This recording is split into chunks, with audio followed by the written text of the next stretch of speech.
Coming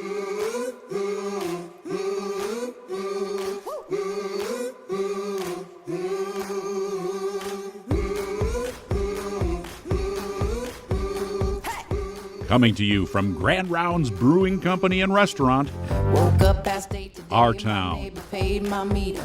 My boss gave me a raise, didn't even say the reason. There's kindness in Last week, the Rochester City Council selected Castle Community as the entity with the best proposal for the old armory. Today, Naura Anderson, a member of Castle Community, is here to tell us more. Welcome. Hi. Hi. So this is a really ambitious plan. I'm really excited about it. Thank you. Can you tell us a little bit about the vision for Castle Community? Yeah, our vision is really to create a space for the community to come together in a variety of different ways.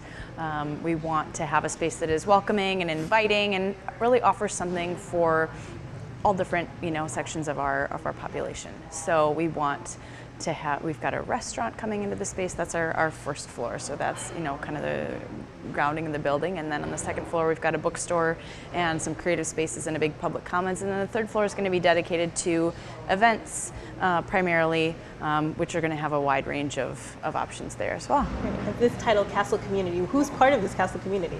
Right. Well, that group is still developing. Our primary partners are Scott Haas. He's a real estate developer here in town, Ross Henderson, and Laser Topol. So the three of them have a lot of experience with property management, real estate, and have been really involved in the community as well. So that's the core of our group, and then I'm working with them overseeing the artistic community kind of component and the event side of it. And then we've got a restaurant partner who we haven't been able to name yet, but we're really excited about who we're working with there. And Rick DeVoe, he owns Fair Trade Books out of Red Wing, a great independent bookstore in Red Wing, and he's excited to bring a second location to Rochester. So. And have you signed an agreement with the city yet? We are working on that. Okay. So we're working on ironing out all of those details and getting leases for the tenants and everybody in line as well. But by, I think, the August 7th City Council meeting is when we'll have a signed purchase agreement in place that the council will vote on, and then we can move towards closing on the property and getting to work. Sure. Well, it's quite a lot of work. What does that timeline look like? Well, again, if everything goes as planned in early August and we can get permits and start working, construction early this fall, we would hope to be operational in some capacity shortly after the first of the year. So, and not ruling out any opportunities for potential kind of pop-up events or, sneak preview kind of things during the construction phase in different parts of the spaces as well. And I'm sure it'll be really successful, but I think in the contract there are some benchmarks that the city wants you to meet, or else it'll revert back to the city. Yeah, certainly. How are you sort of dealing with that? That's our plan, and that's our goal. That's what we are here setting out to do. We're absolutely entering into something that we think has a strong chance of succeeding, that we've heard that there's a strong need for, or a desire for something like this in the community. So I guess that's not really a concern. We're just more working on getting in there and getting it done. We're more excited, I think, than anybody to get started on it. That's good. So now that you're ready to get started, are there still any opportunities for community input? Are you okay? Absolutely. That's a huge part of what we're going to need in the next, once we get the purchase agreement, once we know that we're moving forward with everything, we'll have a series of community events to collect input, to get people involved, to see where we've had so many people just reaching out to us in the past week and a half saying, they're so excited, I want to get involved, let me know how I can help, and that's we want more and more of that. So we'll definitely be hosting events, and we've got a website and Facebook where we really want people to look at what we're planning, think about where they might fit in,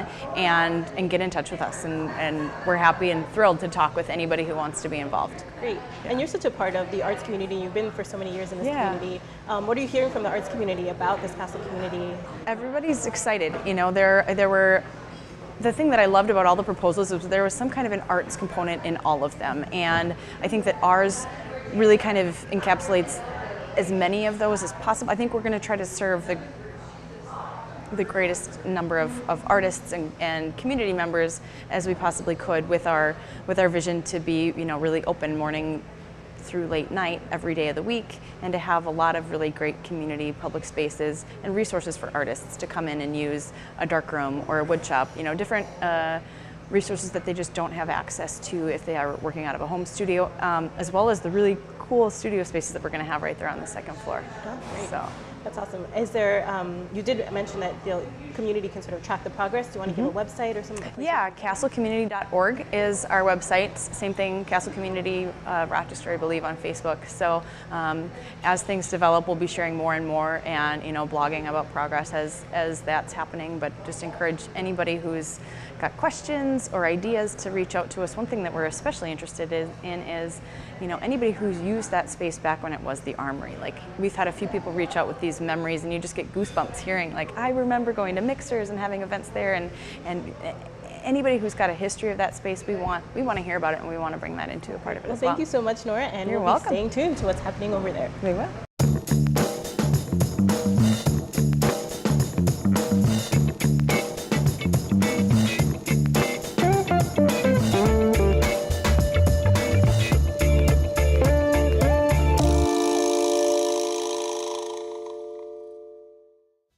Our Town is brought to you in part by the following amazing people and organizations. The new Clements Subaru proudly partners with award-winning KSMQ Public Television. Clements Subaru of Rochester. Clements' clear value promise is to make buying a Subaru fast, fair, and simple. The Minnesota Arts and Cultural Heritage Fund and the citizens of Minnesota. And the members of KSMQ Public Television. Thank you. I just love the multi-purpose nature of Castle Community's plan, and I can't wait to see it take shape. Our Town has more interesting stories coming up. We jump into fun with the Rochester Mobile Play Park team, and we're reminded of the old Armory's historic past. We hear from Mitzi Baker about the ginormous comprehensive plan for Rochester and Olmsted County. Up first, we drop in on a World Music Series concert put on by Riverside Concerts in this week's Our Culture segment.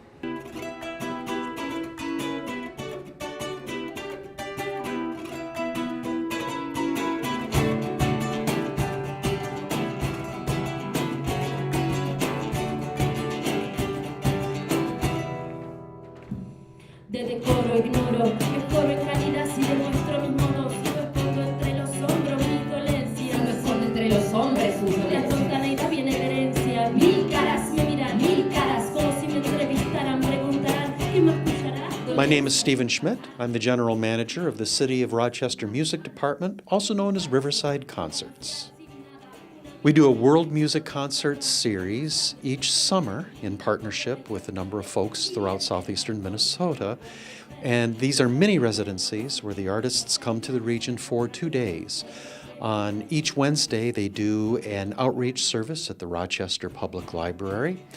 On Wednesday evening, they do a mini concert at the Paramount Theater in Austin. And then on Thursday, they do what we call a capstone concert as part of Thursdays on First and Third.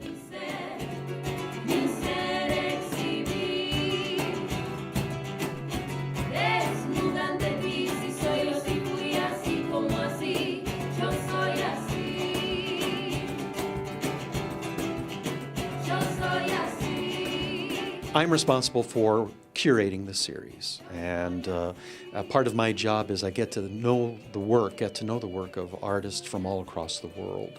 And this is an opportunity for us to introduce to southeastern Minnesota artists that are very unfamiliar, genres of music that are very unfamiliar, new instruments, and new languages that people may not have heard before.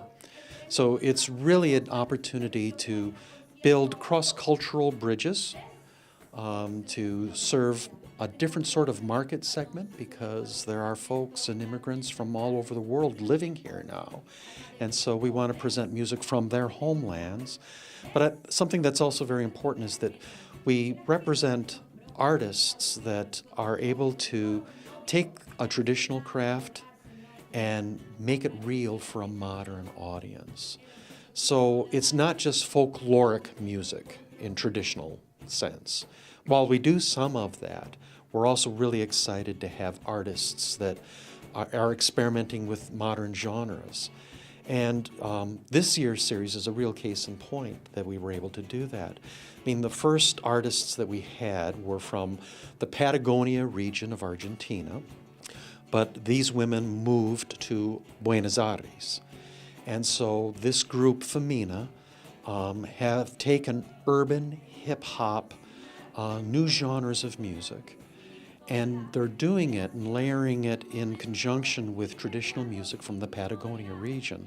So it's really cool. It's got traditional roots, but it really resonates with modern audiences.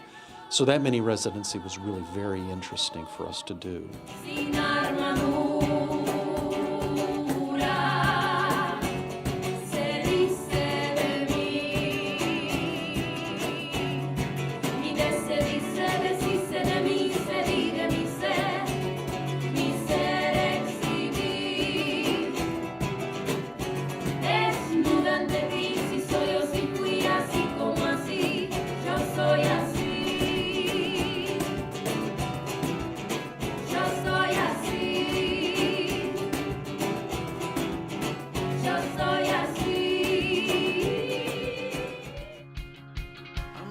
Our Town.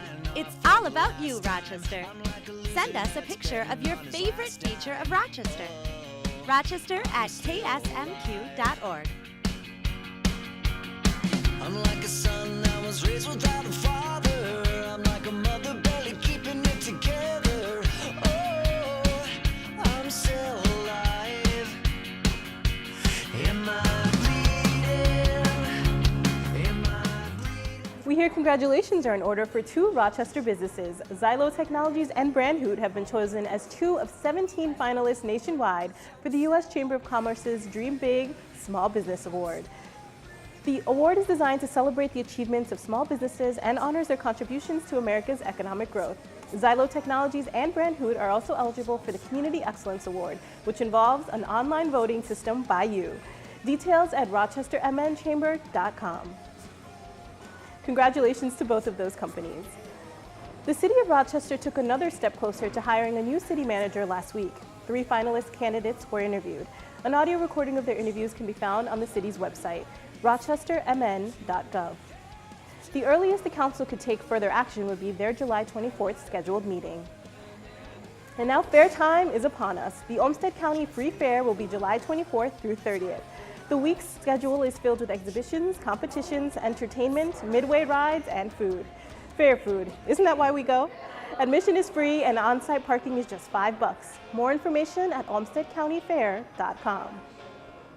And if you're someone who's eagerly anticipating the August 21st solar eclipse, UMR Connects will help you get ready. A special presentation on July 25th by longtime members of the Rochester Astronomy Club will explain how the 2 brightest objects in the heavens produce the most unusual darkness humans will ever experience. Details at r.umn.edu. If you remember on a previous episode of Our Town, Paul Widman met at Socialites to talk about the grant Rochester Parks and Recreation received to implement a mobile play park program. This summer it's up and running, and we check it out on this week's Walkabout segment.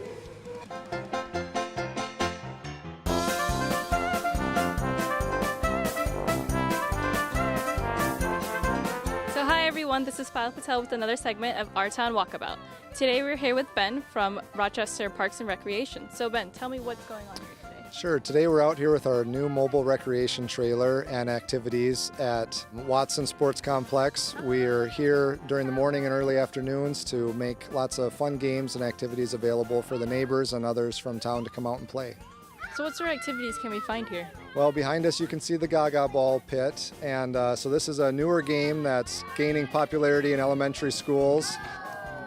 Kind of a mix between dodgeball and handball. We have other lawn games like ladder ball, disc golf, baskets. Just a variety of easy to pick up and play activities. And when can we find you and where can we find you in Rochester? Sure. So we're out during the summer. This is our first summer of our activities, and we're out on Tuesdays and Thursdays. We have all that information on our website, or you could certainly get a hold of us in our office. And what started the idea of bringing the activity to the children? So we have seen this in other communities. It's been popular there, a lot of support and participation from the community. We collaborated with Olmsted County Public Health to put this program together and submitted a grant that helped us fund the startup of it. And now we're just moving it around town and getting out there in the community. And I heard the Super Bowl was involved somehow. Can you let me know about that? Sure, yeah, absolutely. The Super Bowl host committee, so the host committee for Minnesota for next February's Super Bowl, they are doing grants around the state, recreation, encouraging play and activities and community development, and so we submitted a grant for that to fund this program, and that has paid for the trailer, our equipment, and a lot of the expenses for this first year. Comprehensive planning is a big deal, and it takes a great deal of effort by many people to make it happen. Mitzi Baker from Rochester Olmsted Planning is here to tell us how the plan is progressing and how you can help shape it. Stick around. Our past, remembering what made us who we are today. Brought to you by the History Center of Olmsted County. One of Rochester's most distinctive buildings resembles a medieval castle, complete with an imposing turret. Construction on this unique building was completed in 1916. It housed the Minnesota National Guard, specifically its Rochester Machine Gun Company, 3rd Infantry. The Rochester Armory cost $40,000 and consisted of 3 floors.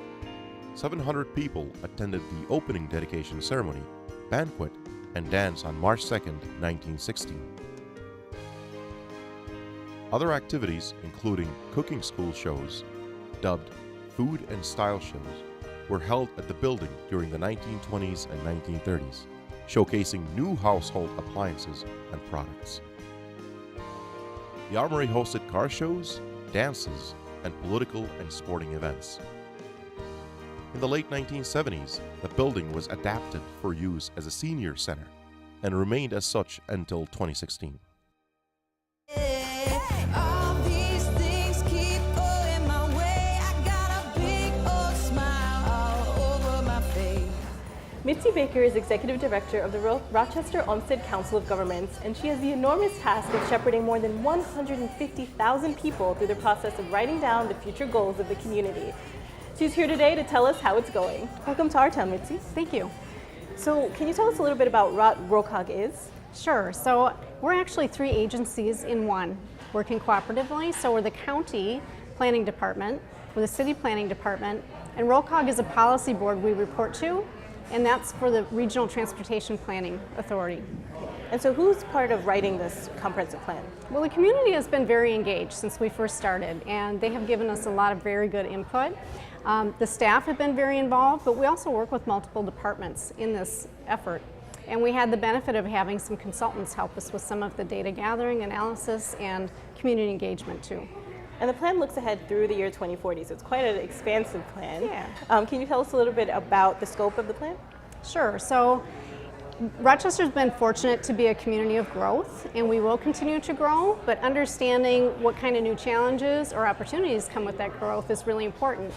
So we've done evaluation on the different kind of demographic changes and understanding we're going to have a community that has more aging people and a little bit of a labor force shortage. We're going to have to compete more fiercely to get talent here in Rochester and keep it here.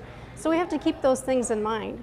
The scope of this will focus primarily on physical growth and development of the community, but that entails looking at transportation systems, utilities and capacity and availability, environmental considerations, and even the quality of life and options for housing and transportation that our community members have. Great. You have quite a bit of experience in community planning, so what are some best practices that you have sort of suggested or helped facilitate through this process? Expanding choices for housing and transportation is really a very important piece to this plan, and better utilizing the infrastructure we already have in place that might have capacity for serving more people more efficiently has been very important. Advancing transit so that we can have bus rapid transit in our future is an exciting opportunity that's coming with this plan, and that provides more people the opportunity to not have to rely only on a personally owned vehicle. They can use the transit system to get to where they need to go more conveniently. Of course. Housing has been a continuing sort of issue in the community. Can you speak a little specifically about how this plan will address some of the housing challenges? Yeah, so we have to identify roughly how many housing units we think will be needed within the horizon of this plan. We anticipate it's about 23,000, thereabouts. And the plan will identify different places where housing will be appropriate land uses. We are identifying a number of places where housing can be combined as a mixed-use development with retail and commercial uses. Those are going to be concentrated in areas where we have the opportunity for bus rapid transit systems. And so if you think about it, the total cost of living is influenced a great deal by persons' transportation costs. And they can cut those costs back significantly if they're not dependent on a car and only a car, or if they can have fewer cars per household. So this is also an opportunity to reduce total cost of living and expand opportunities for people to do that. Because all of these elements are definitely interconnected, affecting each other. They are very much. So there's so many plans going on, so much development happening here in the city, in the county. How does this plan interface, complement, or work alongside either plans that have been put forth by the city or plans like the Destination Medical Center, the Olmsted County land use plan? They actually all work together, and that's part of the beauty of us being a joint agency, is that there's a high level of coordination, and we don't really have to go to another agency to try to negotiate how we're going to address the different policy issues. We work with our different government agencies to do that. So this plan is definitely being responsive to the vision for Destination Medical Center. And it's being designed to help us address some of the transportation challenges that come with that, but also the opportunities. And then it also relates to the long-range transportation plan and integrates elements of that. The Olmsted County General Land Use Plan addresses areas outside the city. But here's the key area where these two plans really complement each other. The cities and counties plan both address the need for a community to grow and protects the area that's most likely to grow in the next 10 to 20 years so that you don't have rural development confining the opportunities for urban development. So both plans address that. Well, that's great. Very comprehensive indeed. Yeah. So Section 1 is now available for public view. Are there other dates when other sections will be available? And I'm really interested in knowing how, as a member of the public, we would kind of navigate through reading, these government documents and what kind of questions we should be asking about them. It's a lot to read through. Yeah. So you hit a good topic there. Section 1 is out. It really addresses the overarching goals and objectives and the opportunities for our community as we go forward. Section 2 will be out by the end of next week. And that section is a deeper dive on the land use and transportation elements and how that impacts community and quality of life. And there's a third section, which is the implementation strategies. That'll be coming sometime after, hopefully in the next month. And the final version of Planning to Succeed will be presented. There have been presentations ongoing. When will the next presentation be? We did do presentations on sections 1 and 2 in May, and so the public has been provided opportunities for thorough overview of that. But when we have all 3 sections done and we've had a chance to meet with some stakeholders and talk to elected and appointed officials about the plan, we may be coming back with some an edited version, and then we'll have public hearings. Public hearings will definitely engage the broader community. And how can people stay connected and learn more about these public hearings? So if they Google or if they search for P2S, Rochester, Minnesota, they'll find us. And we do want to hear back from the community. We want people to submit their comments to us, and they can do that through that link. And as I mentioned before, so the year 2040, that's quite a ways away. Are there any issues that you particularly are finding maybe difficult to forecast or kind of think ahead about? I think there are 2 things that have been a little bit challenging. One is the pace at which we grow. Because we do have a little bit of a labor force gap, our ability to attract more people to this community will impact how quickly we grow. But the beauty is that a plan is going to help us address those growth needs, whether we grow to that number within 20 years or 30 years. The other thing that's been a little bit challenging is the emerging and disruptive technology in the transportation field. Okay? So we'll be watching very closely to see what happens with autonomous vehicles and different kind of transportation services. In 5 years, we may need to update the plan to incorporate what we've learned. And so that's built into the plan and sort of moving ahead. That yes. Each section can sort of be reviewed and revised as time goes on. Correct. Obviously. And can you kind of talk us a little bit about how you would make concrete plans when it's so far in advance? Well, I think the challenge is that you have to start with your data sets and understand the kind of change a community should expect and prepare for that. but then revisit that plan on a 5 to 10 year cycle and make sure you're updating. You're scanning the horizon, you're looking at the context and making sure that the global assumptions that you've made haven't changed, but if they have, update the plan to reflect that. And I mean, being data-driven is amazing, and how often do you collect that data, and how often will you be collecting data as the plan goes forward? Well, for the long-range transportation plan that we produce, we actually have to do data collection and analysis every 5 years for that effort. And so that will feed back into this process too. Is there something that ROCOG is particularly excited about with this plan? There is. The opportunity to reinvest in the older corridors of the city and to tie that reinvestment and redevelopment together with a primary transit network is a tremendous opportunity. We're pretty excited about it. That sounds really exciting, and we'll be staying tuned to all of the plan's movement forward. Thank you. Thank you, Mitzi. Thanks for joining us today on Our Town. We want to hear from you. Send us a note or a picture with your best suggestions for summertime fun in Rochester. Send it to rochester@ksmq.org. See you next week on Our Town, the show about Rochester. All these things keep going my way. I got a big old smile all over my face. Don't know why, but it keeps getting better. 'Cause it's the best day ever. The best day. It's the best day ever. The best day is the best day ever. The best day is the best day ever. The best day ever.